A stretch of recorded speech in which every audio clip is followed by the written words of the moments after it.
the observer pattern. If you've done any user interface programming in Java, you've used the observer pattern. Instead of Java, if say you've done web user interface programming, you've used the observer pattern. So, what is this observer pattern and why didn't you realize you were using it? The observer design pattern has become such an integral part of frameworks, either in Java or in the web world or in the mobile programming world, that you consider it an inbuilt functionality of the class. You don't identify it as a separate design pattern. Now, the observer pattern is super interesting and forms the basis for many other design patterns, such as model view controller. Just like anything else, the observer pattern is best understood using an example. So, let's see an example in the real world and see where the observer pattern can help us.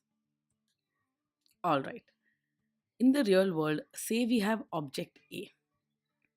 This object A is actually a dollar bill. This dollar bill represents my electricity bill for any month of the year. So there is my electricity bill. It very clearly depends on object B. What is this object B? It's the weather outside.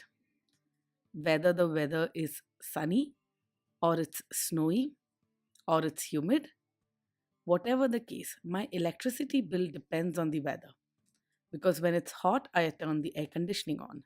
If it's cold, I turn on the heater. All of that uses electricity. And say I've run a regression and I've found that this is how they are related. The electric bill is 100 plus 2.8 multiplied by math.log of the average outside temperature. Assume that this is the relationship I have derived between the weather outside and my electricity bill by running a regression model. Of course, this is not entirely true, there are other variables, but let's assume that this is a direct relationship. Now, we are tracking the outside temperature and basically we want our bill to update as the weather change. So basically at any point in time, depending on the outside temperature, I want to know what my electric bill will be. I want to be able to predict it with some level of accuracy. And as the outside temperature changes, I want my electric bill to change and update to reflect the changes outside. Now, how would we model this programmatically? We'd store the temperature in some variable. This variable is such that when the value underlying changes, it would announce changes in its value. We would then store the electric bill in another variable. This variable would keep a year out for changes in the temperature variable, and once something changed in the temperature variable, it would update itself. The setup is we have one variable which stores the temperature and announces changes in its value, and we have another variable which listens for changes in the temperature variable and then updates itself. That is the electric bill variable. With this relationship, the temperature and the electric bill would be linked. Each time the temperature changed, the electric bill would change too. And let's say we set up the relationship between the temperature and the electric bill correctly as per our regression model. This would mean that as the temperature outside changes, we'd know what my electric bill would be. Now let's go ahead and give a term for each of these so we know exactly what they are. The original variable which stores the temperature outside is the property. That's the one which announces changes to its value. The variable which keeps a year out for changes in the temperature and updates itself is the listener. This relationship between the temperature and the electric bill, because of their being linked, is called a binding. This whole setup ensures that the electric bill is in sync with the outside temperature based on some relationship we've set up. this relationship we set up right now, where one variable announces changes to its value, another variable updates itself based on those changes by constantly listening for those changes, is precisely the observer pattern at work. Put very, very simply, the observer pattern has one variable which announces changes to its state.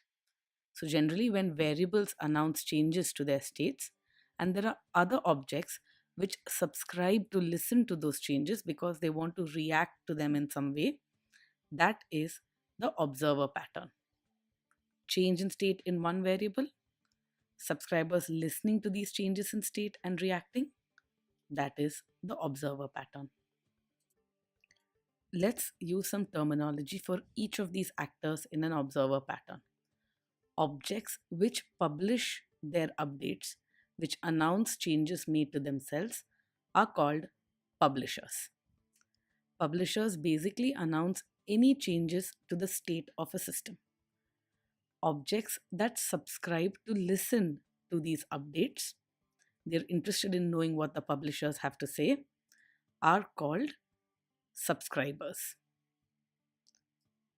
Subscribers subscribe to listen to updates from publishers because they want to react in a certain way. They want to perform some updates, probably on themselves. Now, code that gets executed when an update is published. So, obviously, once publishers publish some update, we want to execute some code which updates the subscriber or updates some part of the system. So the code that gets executed when an update is published is called the callback. Now, the publisher could be a very complicated system, and there could be a whole bunch of things going on within the publisher. Publishers announce different types of updates, and each update of a publisher is referred to as an event. So, an event is an update which is published by the publisher. Now, why do we call it callback? If you think about what a callback actually is, subscribers have actually subscribed to publishers and indicated, please run this code when an event occurs. So, this code belongs to the subscriber object. However, who determines when to run this code? The code is called by the publisher object when the event occurs. So, when that code will be run is determined by the publisher, which is why it is a callback. Now, what are various examples that we can have of publishers, subscribers, callbacks, and events? Let's tie these all to the real world so they make much more sense and are not just terms that you use. In UI code, a publisher could be a button. If a user clicks a button, it announces that click to the world. A subscriber could be our UI app. So if you have a UI app which is listening on button clicks, it is a subscriber. The event is a button click, perhaps hovering over some UI control can be an event, a swipe can be an event, and the callback could be performing some action. The action could be display a pop up when the button is clicked. Look at how all of these tie nicely into UI programming.